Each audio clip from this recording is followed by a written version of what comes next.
Hello, and welcome to today's message on abiding. I'm going to do my best here to answer the questions of what is abiding and how do we abide, and some of the things that we do when we abide. So, studying the scriptures here, and in John 15, he talks about abiding. So, a real quick summary of John 15. Jesus says, "If you abide in me, I will abide in you."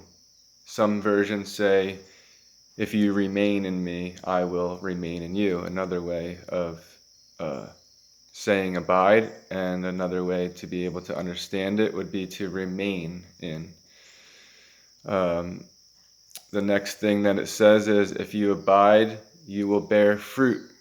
But apart from me, if you're not abiding, then your life is dead and you are a lifeless branch that will be thrown into the fire, basically not used and not bearing fruit." So pretty important to abide. Also, he says next, "If my word abides in you, whatever you ask for in my name, it will be given to you." That's pretty good. The next thing that is said about abiding in that chapter is, "If you obey my commands, I will abide in you."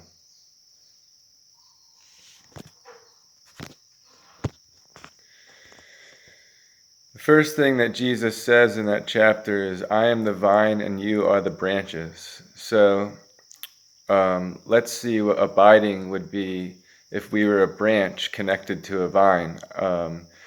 One of the definitions that I wrote down is just simply not striving and being at rest, because a branch doesn't have to try to do anything, it just yields fruit.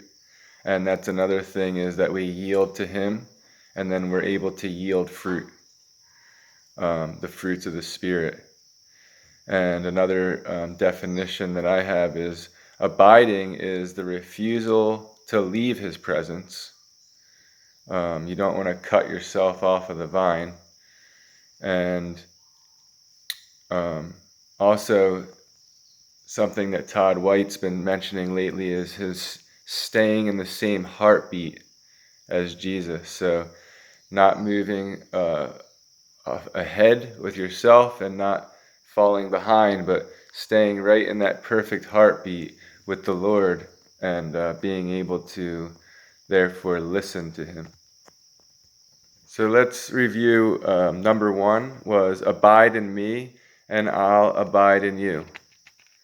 So wait a second, does it say pray and ask me to come live in your heart and I'll abide in you? No, no, no. He said that if you abide in me, I will abide in you. So let's try to figure out what he means by abide and study the scriptures, because he must have already told them what abide means and how to do it before this. So let's see how he said it and where. Let's back up to the chapter before this in John 14. I'm going to kind of read in reverse here. So John 14:23, he said, "Anyone who loves me, he will keep my word," which he said before, keeping his word.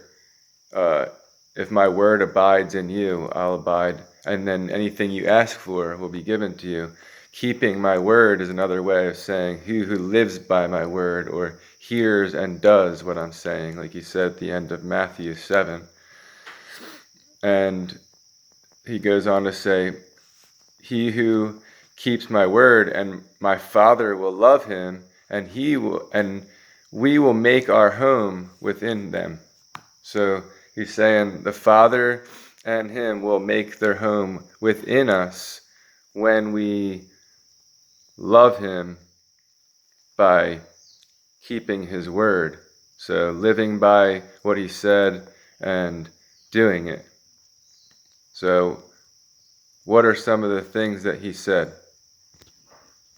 Since he said at the end of the beginning of Matthew 7, the end of the Sermon on the Mount, these who hears these words and does them will be like the wise man who plants his house on the rock and won't be shaken when the storm comes. We can see a lot of the commands and things that he says to do, to live by, are all in that Sermon on the Mount in Matthew 5 through 7, the Beatitudes and following. Right before that, a couple verses, John 14:12, he says, "He who believes in me will do the same works that I have done, and greater things." Believing also is saying that you fully are convinced, is the definition of belief. So if you're fully convinced in what he's saying, you're going to walk it out and you're going to do what he said, plain and simple. And how are we going to be able to do everything that Jesus did and said